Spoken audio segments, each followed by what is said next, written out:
Hello and welcome back to your own channel Mariko Swami. Subscribe to the channel if you haven't subscribed till that. इस video में हम लोग discuss करेंगे lecture number 17 that is the susceptibility. Susceptibility मतलब वो power human being की या एक इंडिविजुअल की किसी भी रिस्पॉन्स को लेना और उसके अकॉर्डिंगली रिएक्ट करना. Everything that has life is more or less influenced by the circumstances environment. जैसे पेड़ पौधे भी हुए, बहुत ज़्यादा हवा आंधी आती है तो हिलने लगते हैं, बहुत ज़्यादा धूप होती है तो मुरझाने लगते हैं. तो जो भी लिविंग थिंग है इस दुनिया में, वो जब भी कोई स्टिमुलस को स्टिमुलाई को रिसीव करता है तो वो रिएक्ट करता है. सेम न्यूटन का लॉ फॉलो होता है यहाँ पर. To every action there is equal and opposite reaction. The power of assimilation and nutrition is one of the phases of susceptibility. जो हमारा मेटाबॉलिज्म है वो भी एक ससेप्टिबिलिटी का ही पार्ट है. Everything, even every small to big things in our body only is a part of susceptibility. Human beings are susceptible to infection and contagion in varying degrees.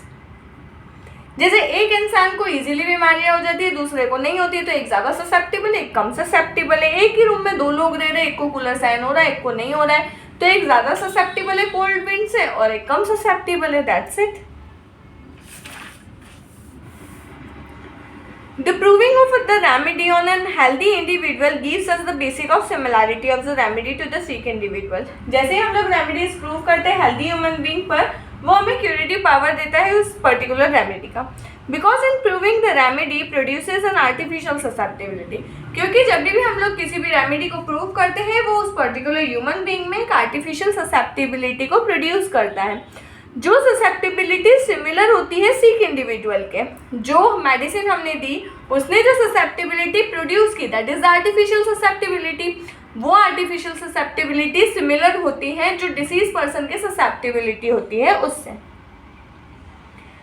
The application of the homeopathic remedy in the sickness satisfies this natural susceptibility. और जब हम लोग homeopathic medicine देंगे तो वो एक natural susceptibility के form में उस ससेप्टिबिलिटी को एक्सटिंग्विश कर देगा. इन सीकनेस ससेप्टिबिलिटी इज एग्जैगरेटेड. जब भी हम लोग बीमार पड़ते हैं ना तो हमारी ससेप्टिबिलिटी बढ़ जाती है. We can not stress too much the necessity of adhering strictly to the law of similars in meeting this susceptibilities. और बहुत ज़्यादा ध्यान नहीं देना है हमें लॉ ऑफ सिमिलर्स पर हम लोग जब ससेप्टिबिलिटी की बात करते हैं. The similar the remedy or the similar disease satisfy susceptibility and establishes immunity. जितनी ज़्यादा सिमिलर रेमेडी होगी, जितनी ज़्यादा सिमिलर डिसीज़ होगी, उतना ही वो ससेप्टिबिलिटी को सेटिस्फाई करेगी और इम्यूनिटी को बढ़ाएगी. That's it. ससेप्टिबिलिटी में ज़्यादा कुछ नहीं लिखना है. ससेप्टिबिलिटी का डेफिनेशन लिख देना है. ये बता देना है कि जो भी इंडिविजुअल है उनमें ससेप्टिबिलिटी होती है, न्यूटन थर्ड लॉ से रिलेट करके बता देना है. फिर susceptibility in life, health and disease. कि लाइफ में ससेप्टिबिलिटी क्या काम करती है, कोई भी स्टिमुलस आया उसको रिएक्ट किया. हेल्थ में क्या करती है, अगर किसी की ससेप्टिबिलिटी ज़्यादा है तो वो जल्दी जल्दी बीमार पड़ना पड़ेगा. अगर किसी की ससेप्टिबिलिटी कम है तो वो धीरे धीरे बीमार पड़ेगा. अब आप बोलोगे कि मैम उल्टा क्यों बोल रहे हो, क्योंकि ससेप्टिबिलिटी ज़्यादा मतलब जल्दी ज़्यादा बीमार पड़ना. कि ठंडी हवा चली, मेरी ससेप्टिबिलिटी ज़्यादा है तो मैं जल्दी से बीमार पड़ जाऊँगी. मेरी ससेप्टिबिलिटी लो है कि अगर मुझे कोई भी चीज़ मैंने रिसीव किया, कोई भी स्टिमुलस, तो मैं उसके लिए थोड़ी देर से रिएक्ट करूँगी. क्यों? क्योंकि मेरी ससेप्टिबिलिटी लेज़ी है तो वो उठेगी, फिर अराउज होगी, फिर उसको रिएक्ट करेगी. तो इस वे में तो ससेप्टिबिलिटी और हेल्थ दोनों इन्वर्सली प्रोपोर्शनल है. ठीक है. उसके बाद में बात करेंगे हम लोग ससेप्टिबिलिटी ऑफ डिसीज़ की. तो जितनी ज़्यादा ससेप्टिबिलिटी उतनी ज़्यादा डिसीज़ को वो एक्सपीरियंस करेगा और जितनी लो ससेप्टिबिलिटी उतनी डिसीज़ से दूर रहेगा.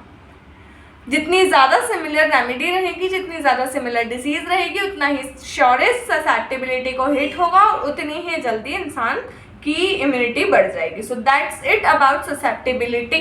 इसके अलावा हम लोग susceptibility in proving the homeopathic remedies को भी बता सकते हैं. उसके अलावा ज़्यादा ध्यान नहीं देना है, बहुत ज़्यादा बार ये क्वेश्चन आता भी नहीं है, लेकिन ससेप्टिबिलिटी अकेला ही क्वेश्चन आ जाता है. अब अगर ससेप्टिबिलिटी आ जाए रॉबर्ट के नाम से, डनहम के नाम से या ढिमका फलाना किसी के भी नाम से, हमें ससेप्टिबिलिटी ही लिखनी है. That's it. बच्चे यहीं परेशान हो जाते हैं कि ससेप्टिबिलिटी डनहम ने क्या कहा था, तो डनहम ने ऐसा कुछ नया नहीं बोल दिया था, उनके सिर्फ वर्ड्स चेंज हो जाते हैं, बाकी रहता वही का वही है। तो ज़्यादा परेशान नहीं होना है। Okay, thank you for watching the video.